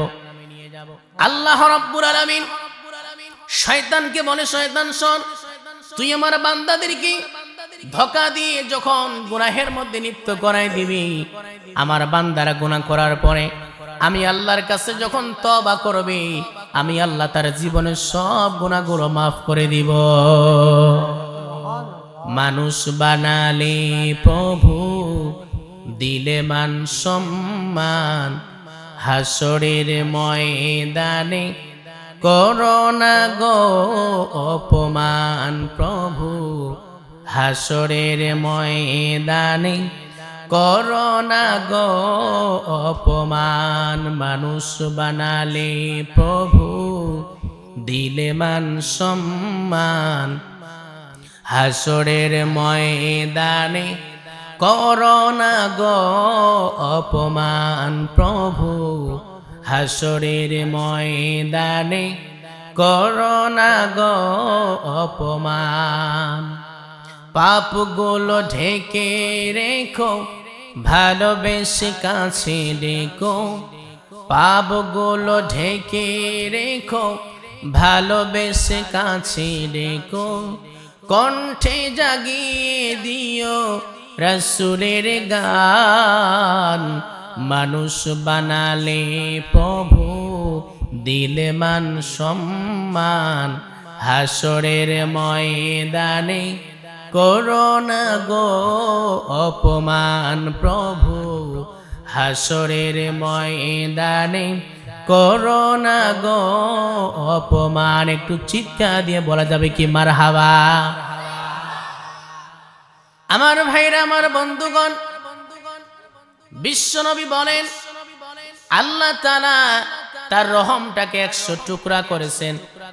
100 টুকরা করার পরে 99 টুকরা আল্লাহ তাআলা তার কাছে রেখে দিয়েছেন। 1 টুকরা রহম সারা পৃথিবীর সমস্ত মাখলুকাতের ভিতরে বন্টন করে দিয়েছেন। 1 টুকরা রহমের মধ্যে কিছু অংশ আমাদের বাবা মা পেয়েছে। সামান্য একটু রহম পাওয়ার কারণে বাবা মায়ের অন্তরে আল্লাহ কত দয়া দিয়েছেন। বাবা মা নিজের চাইতে সন্তানকে বেশি মহব্বত করে ভালোবাসে, ঠিক কিনা বলেন? আমার ভাইরা, সামান্য একটু রহম পাওয়ার কারণে বাবা মায়ের অন্তরে যদি এত রহম হয়, যে আল্লাহর দিলে 99 টুকরা রহম আছে, তার দয়া কম না বেশি বলেন? যতই গুনাহ করি না কেন, বান্দা যদি তওবা করতে পারেন, অবশ্যই ওই বান্দাকে আল্লাহ ক্ষমা করে দিবেন। বিশ্ব নবীর জামানায় একবার হযরত ওমর নবীর পিছনে ফজরের নামাজ আদায় করলেন। নামাজ আদায় করার পরে বাড়িতে যখন চলে আসলেন, হযরত ওমর নাস্তা করলেন। সকালবেলা নাস্তা করার পরে নবীর কাছে একটা মাসআলা জিজ্ঞেস করার জন্য নবীর বাড়ির দিকে তিনি রওনা হলেন। পথিমধ্যে চৌরাস্তার মোড়ে একজন যুবককে দেখতে পেলেন। একটা যুবক সেখানে গোড়াগড়ি করে কান্না করে। যুবকের কান্না দেখে বহু মানুষ সেখানে জমা হয়ে গিয়েছে। যুবকের কান্না দেখে সকলে কান্না করে। ওই যুবকের কান্না দেখে হযরত ওমরের দিলটা নরম হয়ে গেছে, তার চোখে পানি চলে আসছে। যে ওমর সম্পর্কে নবীজি বলেন, আসাদ্দু আমরিল্লাহি ওমর, আমার সাহাবীদের মধ্যে সবথেকে কঠোর সাহাবী, কঠোর দিলওয়ালা সাহাবী হচ্ছে ওমর। যুবকের কান্না দেখে হযরত ওমর কেঁদে ফেলেছে। হযরত ওমর যুবকটাকে লক্ষ্য করে বলে, যুবক তুমি কেন কান্না করতেছো, তুমি কি করেছো বলো। যুবকটা বলে, ভাই ওমর, পৃথিবীর মধ্যে এই মুহূর্তে সবথেকে পাপী বান্দা হলাম আমি, আমার মতো বড় পাপী আর কেউ নাই। হযরত ওমর বললেন, যুবক তুমি কি পাপ করেছো, তুমি আমার কাছে বর্ণনা করো। যুবকটা ডাক দিয়ে বলে, ভাই ওমর, আপনাকে বলে তো আমার লাভ হবে না। যেই বিশ্ব নবীর কাছে বললে আমার লাভ হবে, সেই নবীর দরবারে তুমি কি আমাকে নিয়ে যেতে পারবা নাকি? হযরত ওমর বললেন, ঠিক আছে, তুমি আমার সঙ্গে চলো। হযরত ওমর যুবকটাকে সঙ্গে নিয়ে নবীর দরবারে চলে গেলেন। যুবকটা কান্না করতেছে। বিশ্ব নবী বলছেন, ওমর তুমি সঙ্গে কোন যুবককে নিয়ে আসছো? বলে, হুজুর এই যুবকটা চৌরাস্তার মোড়ে কান্না করতেছিল, সে নাকি কি গুনাহ করেছে, আপনার কাছে বর্ণনা করবে। নবীজি বলছেন, যুবক তুমি কেঁদো না, কেঁদো না, তোমার গুনাহ যতই বড় হোক না কেন, তোমার গুনাহের থেকে আল্লাহর দয়া অনেক বড়। যুবকটা ডাক দিয়ে বলে, পয়গম্বর, আল্লাহর দয়ার থেকে আমার গুনাহ বেশি বড়। নবীজি বলছেন, যুবক কি বলো তুমি? বলে, হুজুর আমার গুনাহ অনেক বড়। নবীজি বলছেন, আচ্ছা যুবক, তোমার গুনাহ বেশি বড় নাকি আল্লাহর আরশ কুরসি লৌহ কলম বড়? যুবকটা ডাক দিয়ে বলে, পয়গম্বর, আল্লাহ তাআলার আরশ কুরসি লৌহ কলমের থেকে আমার গুনাহ বড়। নবীজি বলছেন, যুবক হাল আশরাকতা, তুমি কি আল্লাহর সঙ্গে শিরিক করেছো নাকি? যুবকটা ডাক দিয়ে বলে, পয়গম্বর, না না, আমি আল্লাহর সঙ্গে কাউকে শিরিক করে নাই। নবীজি বলছেন, যুবক হাল কতালতা নাফসান, তুমি কি কাউকে হত্যা করেছো? বলে, না, হত্যা করে নাই। তাহলে তুমি যতই বড় পাপ করো না কোন, আল্লাহ তোমাকে মাফ করে দিবে। যুবকটা ডাক দিয়ে বলে, পয়গম্বর, যদি পাপের কথা বলি আপনি আমাকে এখান থেকে তাড়াইয়া দিবেন। নবীজি বলছেন, যুবক তুমি বলো কি পাপ করেছো? যুবকটা ডাক দিয়ে বলে, পয়গম্বর, আমি হলাম মদিনার সবথেকে বড় কাফন চোরা। মানুষ যখন মৃত্যুবরণ করে কবরে রাখার পর আমি কবরের ভিতরে ঢুকে মৃত মানুষের কাফনগুলো আমি নিয়ে বাজারে বিক্রি করে আমি আমার সংসার চালাই। নবীজি বলছেন, যুবক তুমি কাফনের কাপড় চুরি করো, কবিরা গুনাহ করেছো, তোমার জন্য আল্লাহর কাছে ক্ষমা চাইবো, আল্লাহ তোমাকে ক্ষমা করে দিবেন। যুবকটা ডাক দিয়ে বলে, পয়গম্বর, আমি তো এখনো গুনাহের কথা আপনাকে বর্ণনাই করে নাই। যুবকটা ডাক দিয়ে বলে, হুজুর আমি মদিনার সবথেকে বড় কাফন চোরা, তবে কয়েকদিন আগে মদিনার মধ্যে একজন সুন্দরী নারী মৃত্যুবরণ করেছে। যে নারীটা অপরূপ সুন্দরী ছিল, যে নারীটাকে পাওয়ার জন্য হাজার হাজার যুবক অপেক্ষায় ছিল, কিন্তু কেউ তাকে এক নজরে দেখতে পারে নাই। কোরআনের হাফেজা ছিল। এই মেয়েটার যখন মৃত্যু হয়ে গেল, পরিবারের মানুষেরা তাকে কবরস্থানের মধ্যে যখন দাফন দিয়ে চলে আসলো, আমি প্রত্যেক রাতের মতো তার কবরস্থানে চলে গেলাম। কবরটা খনন করার পরে ওই মেয়ের কবরের ভিতরে ঢোকার পর মেয়ের শরীর থেকে 5টা কাপড় যখন খুলে নিলাম, কে যেন আমাকে বলছে, যুবক তোমার মতো নির্বোধ, তোমার মতো বোকা আর কেউ নাই। যেই কবরে তুমি ঢুকছো, এই কবরে যে মেয়েটা আছে, এই মেয়েটা হলো মদিনার সবথেকে সুন্দরী নারী। যেই নারীকে পাওয়ার জন্য হাজার হাজার যুবক চেষ্টা করেছে, কেউ তাকে এক নজরে দেখতে পারে নাই। আজকে তুমি তার কবরের মধ্যে ঢুকছো, লাইটটা মেরে দেখো সে কত সুন্দর। ইয়া রাসূলুল্লাহ, আমি লাইটটা মেরে দেখলাম মেয়েটা এত সুন্দর, এমন সুন্দর মেয়ে আমি কোনোদিন দেখে নাই। শয়তান আমাকে ধোঁকা দিল। তুমি যদি এই মেয়ের সঙ্গে কবরের মধ্যে জিনার মধ্যে লিপ্ত হও, এই মেয়েটা তোমাকে বাধা দিতে পারবে না, তার পরিবারের কেউ এখানে নেই, তোমাকে কেউ বাধা দিতে পারবে না, জেনার মধ্যে লিপ্ত হয়ে যাও। হে আল্লাহর পয়গম্বর, আমি তখন ওই মেয়ের সঙ্গে আমি জেনার মধ্যে লিপ্ত হয়ে গেলাম। জেনা করে যখন চলে আসবো, এমন সময় মেয়ের জবানটা খুলে গেছে। মেয়েটা বলছে, যুবক, কোনোদিন কোনো পুরুষ আমাকে স্পর্শ করতে পারে নাই, তুমি আমাকে আজকে অপবিত্র করে দিলা, কিন্তু কিয়ামতের ময়দানে আমি কিন্তু তোমার বিরুদ্ধে আল্লাহর দরবারে নালিশ দিব। হে আল্লাহর পয়গম্বর, এই কথা যখন বলেছে সেই মেয়েটা, আমি চিৎকার মেরে কাফনের কাপড়গুলো ফেলে দিয়ে চলে আসছি। আল্লাহকে আমাকে মাফ করবেন কি করবেন না? নবীজি ঘটনা শুনছিলেন আর চোখ দিয়ে পানি ঝরছিল। নবীজি বলছে, যুবক, তোমার মতো পাপী বান্দার এই দুনিয়ার কেউ নেই। 1 নম্বর তুমি জেনা করেছো, এটা পাপ কাজ। 2 নম্বর তুমি কবরের মধ্যে জেনা করেছো, আবার মৃত লাশের সঙ্গে। যেই কবর দেখলে মানুষের মৃত্যুর কথা স্মরণ পড়ে, সেই কবরে ঢুকে মৃত নারীর সঙ্গে তুমি জেনা করেছো। তোমার মতো পাপী বান্দার কেউ নেই, দূর হয়ে যাও। যুবকটা সেখান থেকে চলে গেছে। যাওয়ার পরে 40টা দিন পর্যন্ত যুবকটা তার গুনাহের উপর অনুতপ্ত হয়ে যখন কান্নাকাটি করেছে, তওবা করেছে, 40 দিন পরে জিবরাইল আলাইহিস সালাতু ওয়াস সালাম নবীর কাছে আসছেন। আসার পরে বলছি, ইয়া রাসূলুল্লাহ, আল্লাহ তাআলা আপনার কাছে আমাকে পাঠিয়েছেন 3টি প্রশ্ন করার জন্য। ইয়া রাসূলুল্লাহ, আপনি বলেন তো, আসমান জমিন বানিয়েছেন কে? নবীজি বলছেন, আল্লাহ বানিয়েছেন।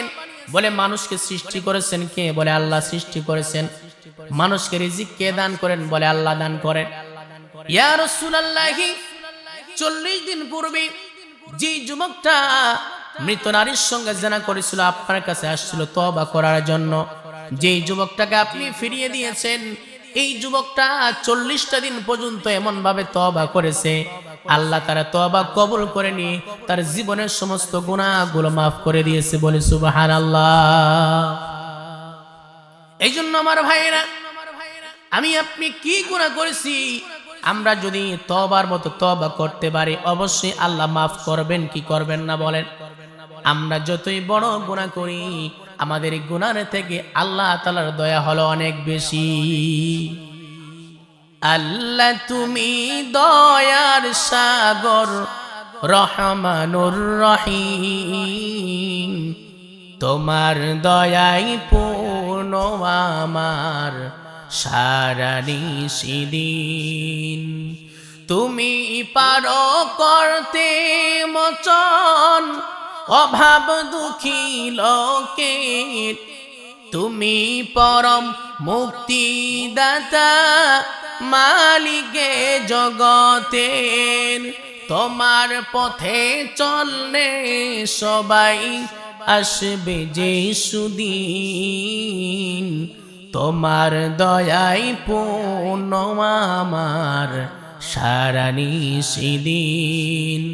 আল্লাহ তুমি দয়ার সাগর, রহমানুর রহিম, তোমার দয়াই পূর্ণ আমার সারা নিশিদিন। একটু চিৎকার দিয়ে বলা যাবে কি মারহাবা? তবে তওবাটা করতে হবে তওবার মতো, তাওবায়ে নাসুহা। তওবা কবুলের 5টি শর্ত আছে। কয়টি শর্ত বলেন? আমরা যে গুনাহ করি, যতই বড় গুনাহ করি না কেন, আমরা যদি 5টি শর্ত মেনে যদি আমরা তওবা করি, অবশ্যই আল্লাহ তাআলা আমাদেরকে ক্ষমা করবেন। 1 নম্বর, ইকরা, জবান দ্বারা স্বীকৃতি দেওয়া, আল্লাহ আমার মতো পাপী বান্দা দ্বিতীয় আর পৃথিবীতে কেউ নাই। জবান দ্বারা স্বীকার করা, আমি হলাম সবথেকে বড় পাপী বান্দা, কিন্তু আমরা তো একদম পাপ তো স্বীকার করতেই পারি না। বলে, আমার মতো হাজী সাহেব, আমার মতো নামাজি, আমার মতো মুফতি, আমার মতো দানশীল, আমার মতো মুহাদ্দিস পৃথিবীতে আর একটাও নাই। ঠিক কিনা বলেন?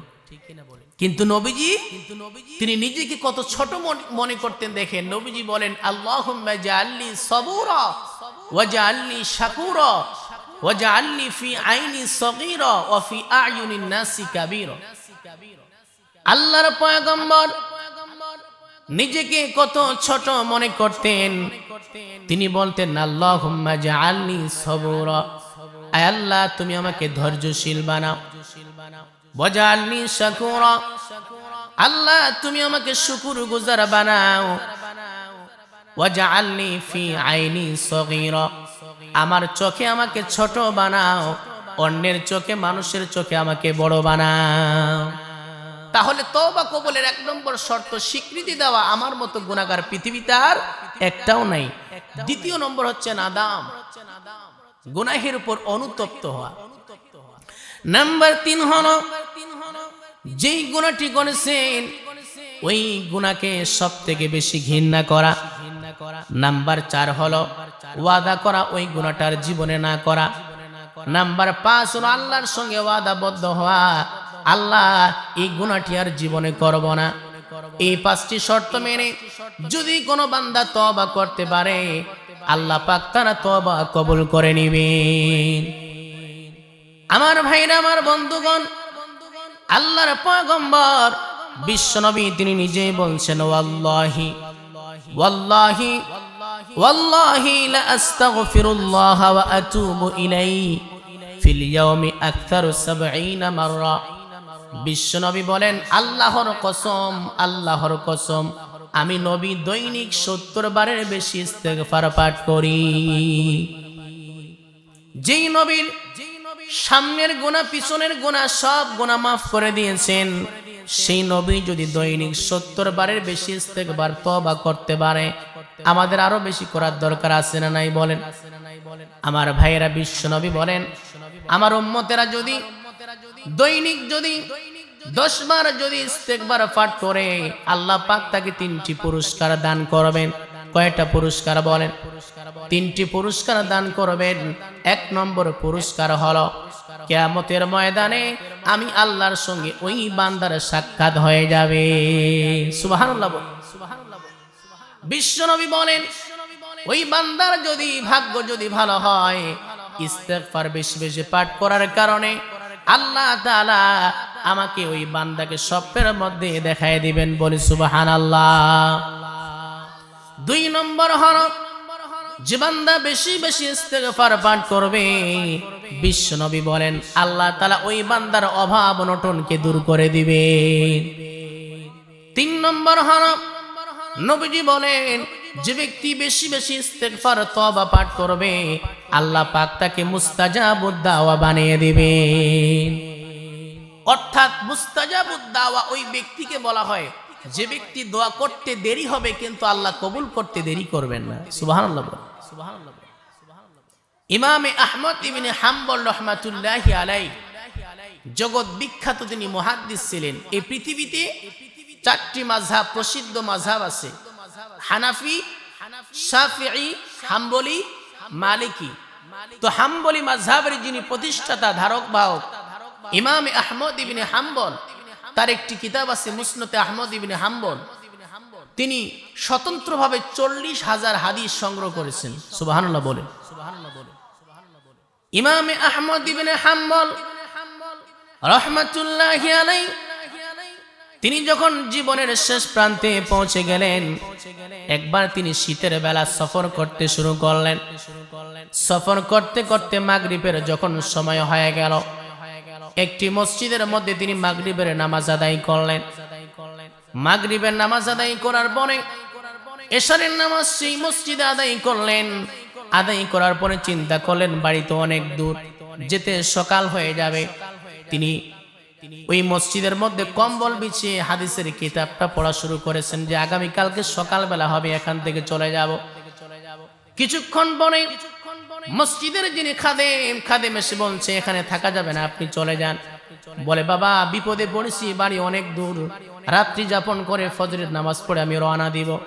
খাদেম বলে, যদি না যান ঘাড় ধাক্কা দিয়ে বের করে দিব। ওই খাদেম কিন্তু জানতো না ইনি যে জগৎ বিখ্যাত মুহাদ্দিস ইমাম আহমদ ইবনে হাম্বল।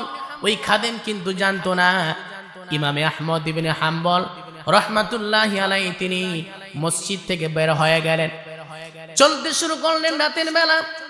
চলতে চলতে একটা বাজার পেয়ে গেলেন। বাজারে যাওয়ার পরে তিনি লক্ষ্য করে দেখলেন একটা রুটি বিক্রি করনেওয়ালা, রুটি বানানেওয়ালা সেখানে রুটি বানায়। তার কাছে গিয়ে বলে, ভাই আমি একটু বিপদে পড়েছি, আজকে রাতটা যদি তোমার চুলার পাশে কাটিয়ে দিই তোমার কোনো প্রবলেম হবে নাকি? ওই ব্যক্তি বলে আমার কোনো প্রবলেম নাই। জগৎ বিখ্যাত মুহাদ্দিস সেখানে হাদিসের কিতাবটা খুলে তিনি হাদিস পড়তেছেন, লক্ষ্য করে দেখতেছেন ওই খব্বাস রুটি বানানেওয়ালা রুটিগুলো বানায় আর পরে আস্তাগফিরুল্লাহ, ওই খামিরা বানায় আমার পরে আস্তাগফিরুল্লাহ। খামিরাগুলো যখন ওই চুলার মধ্যে দেয় শেক দিয়ে তখন পরে আস্তাগফিরুল্লাহ। রুটিগুলো যখন হয়ে যায় ডালির মধ্যে রাখে পরে আস্তাগফিরুল্লাহ। রুটি বিক্রি করে পরে আস্তাগফিরুল্লাহ। সব সময় শুধু আস্তাগফিরুল্লাহ পড়ে। ইমাম আহমদ ইবনে হাম্বল রাহমাতুল্লাহি আলাইহি বলেন, ও রুটি বিক্রি করনেওয়ালা, আমি লক্ষ্য করে দেখলাম, আমি আসার পরে দেখতে পেলাম তুমি সব সময় শুধু ইস্তেগফার আস্তাগফিরুল্লাহ পাঠ করো, কারণটা কি? রুটি বানানেওয়ালা বলে, হুজুর আমি বেশি বেশি ইস্তেগফার পাঠ করার কারণে আল্লাহ তাআলা আমাকে মুস্তাজাবুদ দাওয়া বানিয়ে দিয়েছেন। অর্থাৎ আমি জীবনে আজ পর্যন্ত যত দোয়া করেছি আল্লাহ সব দোয়া আমার কবুল করেছেন, কিন্তু একটা দোয়া কবুল করেন নাই। এই কথা যখন বললেন ইমাম আহমদ ইবনে হাম্বল তার কৌতূহল জাগলো, তোমার একটা দোয়া কোন দোয়া কবুল হয় নাই বলো? রুটি বানানেওয়ালা বলে, হুজুর একটা দোয়া কবুল হয় নাই, সেই দোয়াটি হলো আল্লাহর কাছে দোয়া করেছিলাম আল্লাহ তাআলা জগতের বিখ্যাত মুহাদ্দিস ইমাম আহমদ ইবনে হাম্বলকে আমি একটা নজরে দেখতে চাই, তার কাছে দোয়া নিতে চাই। সুবহানাল্লাহ বলেন। এই কথা বলার সঙ্গে সঙ্গে ইমাম আহমদ ইবনে হাম্বল রাহমাতুল্লাহি আলাইহি তার চোখে পানি চলে আসছে, বলে শোনো তোমার এই দোয়াটা আল্লাহ পাক কবুল করেছেন। আমি হলাম জগৎ বিখ্যাত মুহাদ্দিস ইমাম আহমদ ইবনে হাম্বল, তুমি আমাকে প্রাণটা ভরে দেখে নাও। বলি সুবহানাল্লাহ। এই জন্য বেশি বেশি ইস্তেগফার পাঠ করা, আস্তাগফিরুল্লাহ আস্তাগফিরুল্লাহ, এতটুকু লফজ আমরা বলতে পারবো না? এই যে সামনে কয়েকদিন পরে যে রাতটি আসতেছে শবে বরাতের রাত, অত্যন্ত দামি একটি রাত, ঠিক কিনা বলেন? নবীজি বলেন এই রাতে অসংখ্য অগণিত জাহান্নামী বান্দাদেরকে আল্লাহ তাআলা ক্ষমা করে দেন। সুবহানাল্লাহ। এই রাতের দাম কত শুনবেন? কি শুনতে রাজি আছেন? হযরত ঈসা আলাইহিস সালাম নাম শুনছেন কি শুনেন নাই? হযরত ঈসা নবী তিনি একদিন সফর করতে বের হলেন। সফর করতে করতে পাহাড়ি এলাকায় গেলেন। পাহাড়ি এলাকায় যাওয়ার পরে হযরত ঈসা নবী পাহাড়ের উপরে উঠলেন। পাহাড়ে ওঠার পরে বিশাল বড় একটা ধবধবে সাদা একটা পাথরে দেখলেন, যে পাথরটা দুধের থেকে সাদা। পাথরের সৌন্দর্য দেখে ঈসা আলাইহিস সালাম পাথরের চতুর্পাশে তিনি ঘুরতে লাগলেন। আল্লাহ বলেন, ঈসা রে, পাথরের সৌন্দর্য দেখে তুমি আশ্চর্য হয়ে গিয়েছো, এর থেকেই আশ্চর্য জিনিসকে আমি তোমাকে দেখাবো। ঈসা আলাইহিস সালাম বললেন, আল্লাহ তাআলা কি আশ্চর্য জিনিস! সঙ্গে সঙ্গে পাথরটা ফেটে গেল। পাথর ফেটে যাওয়ার পরে পাথরের ভিতর থেকে একটা বুজুর্গ নামাজরত অবস্থায় বের হয়ে আসলো।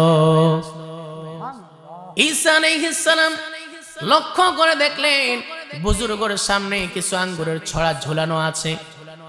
ঈসা আলাইহিস সালাম বুজুর্গকে ডেকে বললেন, বুজুর্গ, এই পাথরের ভিতরে তুমি কত বছর ধরে ইবাদত করো? বুজুর্গ ডাক দিয়ে বলে, 400 বছর ধরে ইবাদত করি।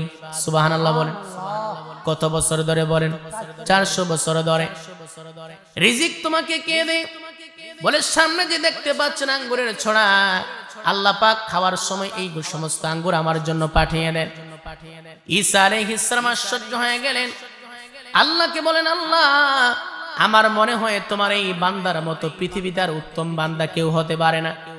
আল্লাহ বলেন, ঈসা রে, এই বান্দার ইবাদত দেখে তুমি আশ্চর্য হয়ে গিয়েছো, তবে শুনে রাখো, উম্মতে মুহাম্মাদি যখন আমি পাঠাবো, শেষ নবীর উম্মতের সময় এমন একটা রাত আছে, শবে বরাতের রাত, এই রাতে যদি কোনো বান্দা ইবাদত করতে পারে, আমার এই বুজুর্গ 400 বছর ধরে ইবাদত করে যে আমার কাছে সব অর্জন করতে পেরেছে, ওই রাতটাতে যদি কোনো বান্দা ইবাদত করতে পারে, ওই রাতের ইবাদত আমার কাছে এই বান্দার থেকে বেশি দামি। বলি সুবহানাল্লাহ। শবে বরাতের রাত অত্যন্ত দামি একটি রাত। এই রাতে বিশ্বনবী বলেন, আল্লাহ তাআলা আসমান থেকে প্রথম আসমানে চলে আসেন। প্রথম আসমানে এসে বান্দাদেরকে ডাকতে থাকেন, আলা মিন মুস্তাগফিরিন ফাগফির লাহু, আলা মিন মুস্তারজিকিন ফারযুকহু, আলা মিন মুবতালান ফাউআফিয়াহু, আলা কাযা হাত্তা ইয়াতলু আল ফাজর। আল্লাহ রাব্বুল আলামিন সবে বরাতের রাতে প্রথম আসমানে এসে বান্দাদেরকে ডাকতেন, ও বান্দা কে আছো? গুনাহ করতে করতে পাহাড় সমান গুনাহ করে ফেলেছো, আমি আল্লাহর কাছে ক্ষমা চাও, আমি তোমাকে ক্ষমা করে দিব। আলা মিন মুস্তারজিকিন ফারযুকহু, কে আছো রিজিকের অভাবে, আমার কাছে রিজিক চাও, আমি তোমাকে রিজিক দান করব।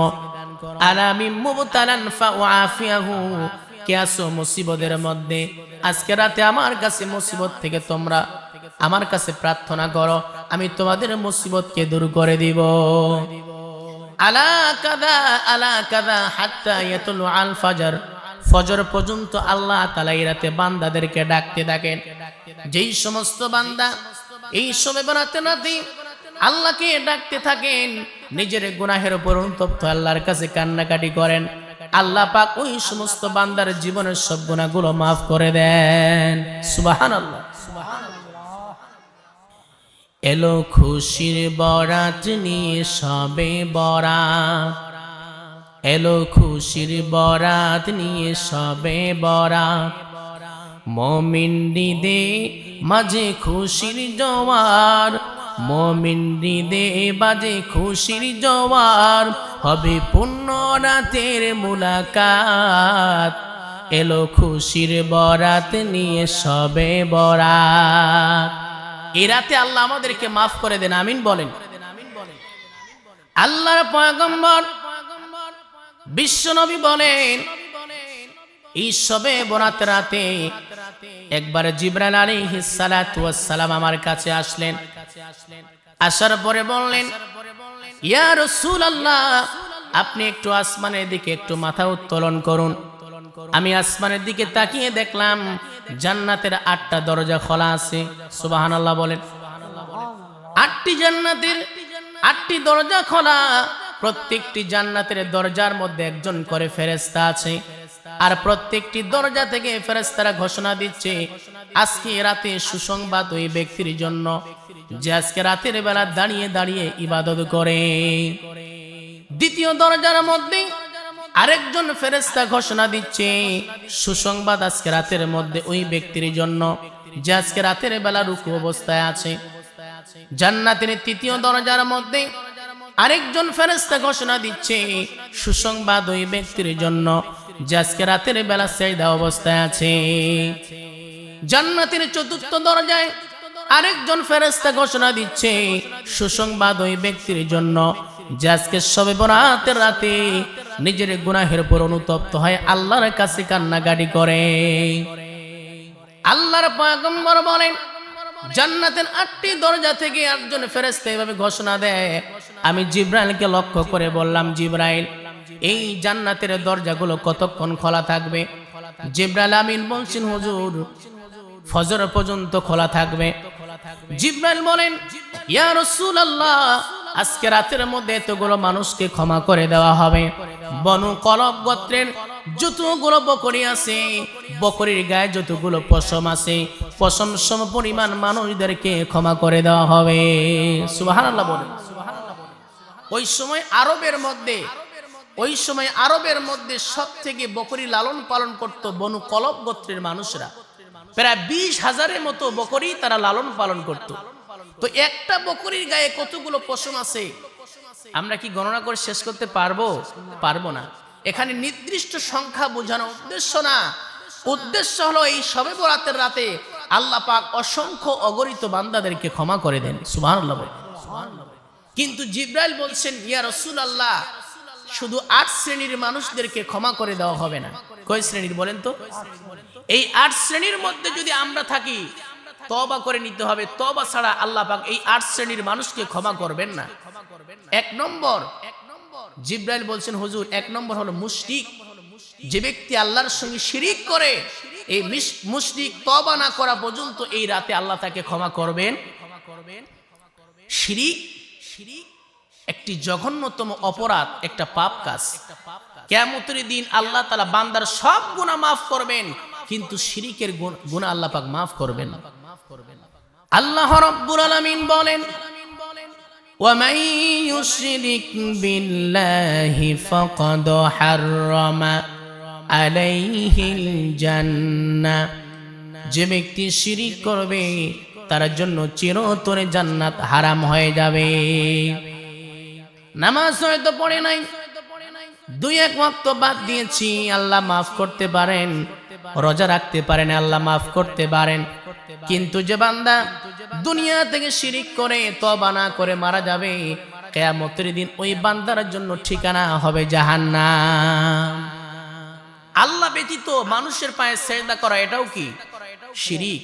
অনেক ব্যক্তি আছে মাজারে গিয়ে পীরের পায়ে সেজদা করে, আছে না নাই বলেন তো? পীরের পায়ে কি সেজদা করা যাবে? আল্লাহর পয়গম্বর বিশ্ব নবী তিনি একবার পাহাড়ি এলাকায় গেলেন। পাহাড়ি এলাকায় যাওয়ার পরে পাহাড়িয়া কিছু উট এসে নবীর পায়ে সেজদা করলো। এই দৃশ্য দেখার পরে সাহাবীরা বললেন, ইয়া রাসূলুল্লাহ, উটদের কত সৌভাগ্য, তারা আপনার পায়ে সেজদা করলো। আপনি যদি আমাদেরকে অনুমতি দেন, আমরাও আপনার পায়ে সেজদা করি। নবীজি বলছেন, সাহাবীরা, মানুষ মানুষকে সেজদা দিতে পারে না, অনুমতি নাই। যদি অনুমতি থাকতো পৃথিবীতে সমস্ত নারীদেরকে বলতাম তারা যেন সকাল সন্ধ্যা স্বামীর পায়ে সেজদা করে। সুবহানাল্লাহ বলে। স্বামীর দাম কম না বেশি? জোরে বলেন। মা বোনেরা তো আসছে নাকি? মা বোনদের কথা বললেই তো আমার উপর মনটা খারাপ হলো। বলে, হুজুর আমাদের বিরোধিতা করতেছে। কিছু মা বোন আছে স্বামীকে দাম দিতেই চায় না। কে আছে না নাই? স্বামীকে বলে গোলামের বেটা গোলাম। আর যখন স্বৈরাচারী ছিল শেখ হাসিনা, তখন তো পাওয়ার আরো বেশি ছিল। বলে কিছু বললেই বলে বেশি কথা বলবে, জেলখানার কিন্তু ভাত খাওয়াবো, বাপ কিন্তু আমার চেয়ারম্যান। ঠিক কিনা বলে? কিন্তু স্বামীর দাম বাড়িয়ে দিয়েছেন কে বলেন তো? আল্লাহ পাক। আবার কিছু পুরুষ ভাই আছে, পুরুষদেরও কিন্তু দোষ আছে, কথায় কথায় তালাক মারে। তালাক তো এখন গালি হয়ে গেছে। নবীজি তিনটা জিনিসের ব্যাপারে ইয়ারকি করতে নিষেধ করেছেন, তার মধ্যে একটি হলো তালাক। যদি কোনো স্বামী তার স্ত্রীকে ইয়ারকি করেও বলে তালাক, তালাক হয়ে যাবে। কিছুদিন আগে একজন মুরব্বী, বয়স হচ্ছে 70, চাচিকে তালাক দেওয়ার পরে আসছে, বলে বাবা বিয়েটা পড়াই দাও। আমি বললাম 1000 বার বিয়ে পড়াই দিলেও তো হবে না। আমরা সমাজের মধ্যে বসবাস করি, স্বামী স্ত্রী সংসার করি, স্বামী স্ত্রীর মধ্যে একটু মনোমালিন্য হতে পারে, কথা কাটাকাটি হতে পারে, কিন্তু তালাক পর্যন্ত যাবে না। তালাক এই কাজটা কিন্তু শয়তান করে দেয়। ঠিক কিনা বলেন? যে সমস্ত যুবক তালাক দেয়, তালাকের সিস্টেম দেখেন, তুই তালাক, তোর মা তালাক, তোর 14 গোষ্ঠী তালাক। এগুলো কি বলা যাবে? আমি আপনি কেমন, কত চরিত্রবান পুরুষ পৃথিবীর কোন মানুষ না জানলো স্ত্রী কিন্তু ভালো করে জানে। ঠিক কিনা বলেন? আল্লাহ নবী বলেন, আকমালুল মুমিনিনা ঈমানান আহসানুহুম খুলুকা। নবীজি বলেন, তোমাদের মধ্যে উত্তম চরিত্রবান ওই ব্যক্তি যে ব্যক্তি তার স্ত্রীর কাছে ভালো।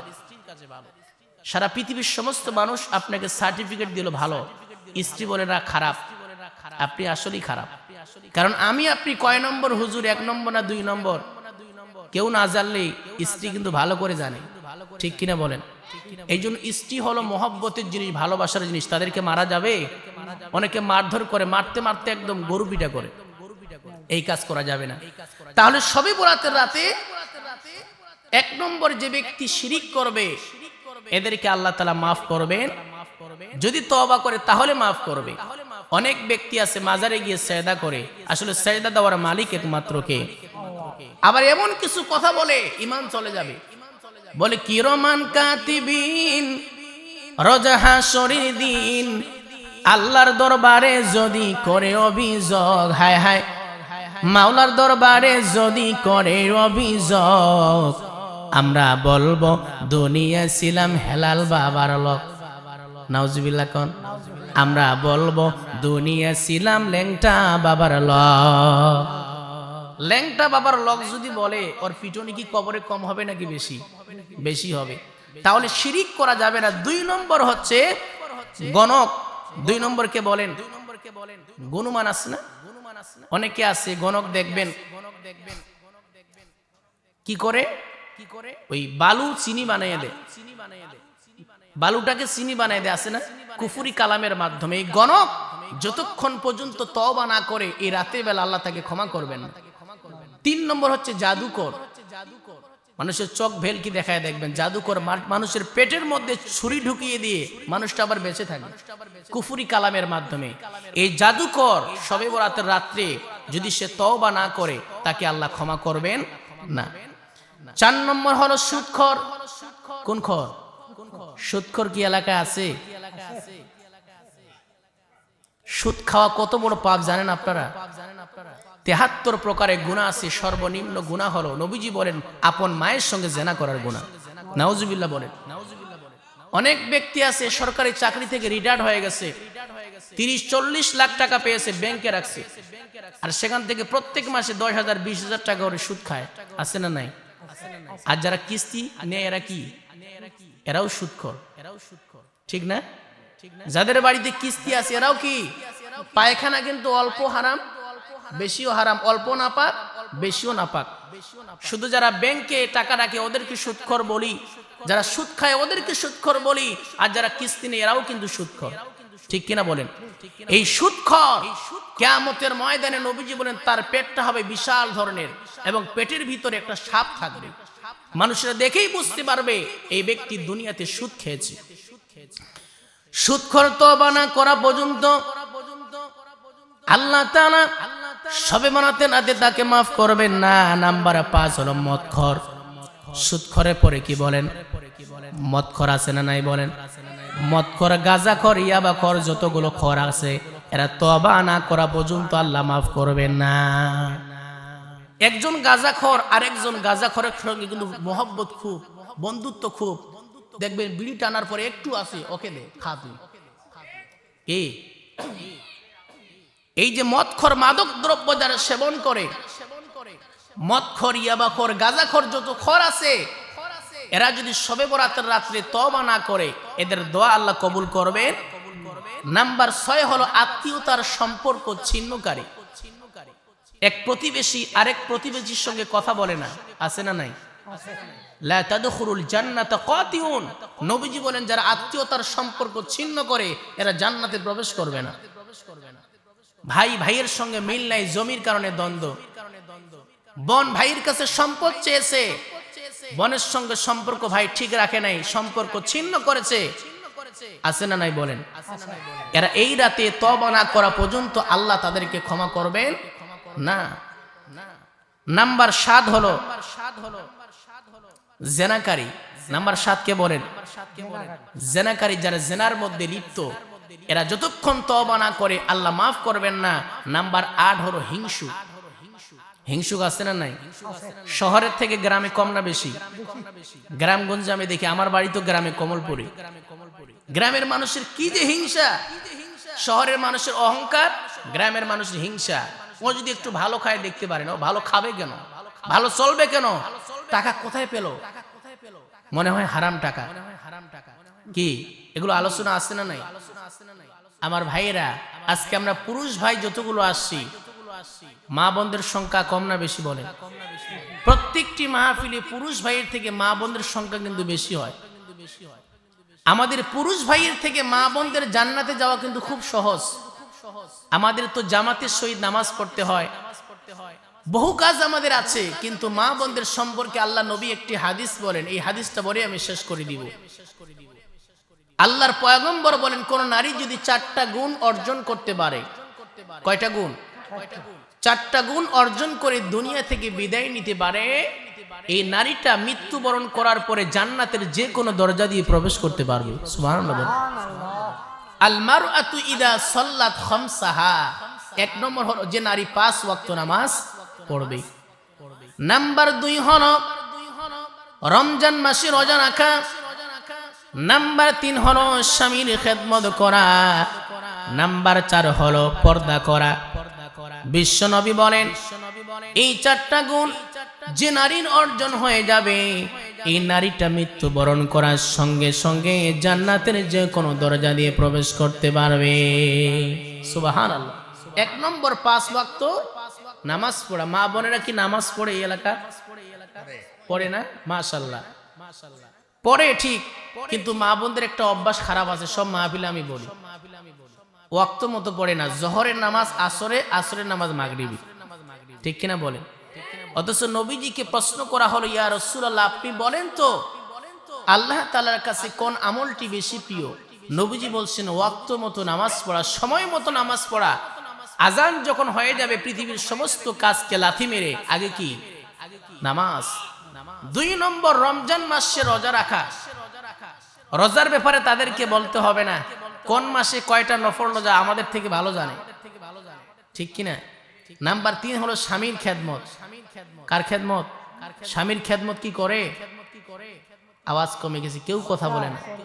বলে হুজুর বলা যাবে না, বললে বাড়িতে গেলে খবর আছে। নাম্বার 4 হলো পর্দা।